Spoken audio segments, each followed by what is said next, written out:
तर विधानसभेच्या 3 महिन्यांअगोदर नेत्यांना सर्व कार्यक्रम आठवतात, लग्न गणपती अशा सर्व कार्यक्रमांना हजेरी नेते लावतात असं विखे पाटील यांनी म्हटलंय। निवडणुका झाल्यानंतर परत कोणी दिसत नाही असं देखील सुजय विखे पाटील यांनी म्हटलेलं आहे। राधाकृष्ण विखे पाटलांना मोठ्या मताधिक्यानं निवडून आणणार असल्याचं देखील सुजय विखे पाटलांनी म्हटलं। विधानसभा लागण्याच्या 3 महिन्यापूर्वीच सगळ्यांना दहावी आठवतात, सगळ्यांना मयती आठवतात, सगळ्यांना गणपती आठवतात, सगळ्यांना लग्न आठवतात आणि 3 महिन्याचे कार्यक्रम सगळे हजर।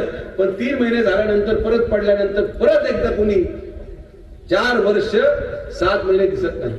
मी पडलो, दुसऱ्या दिवशी कामाला लागलो, कारण की आपला उद्देश या क्षणिक गोष्टीसाठी नाही। त्यामुळे मला आपल्याला आवर्जून सांगायचंय की आपण सर्वजण ज्या विश्वासाने आमच्या पाठीमागे उभा राहिलात तोच विश्वास आपण आमच्या परिवारावर कायम ठेवा।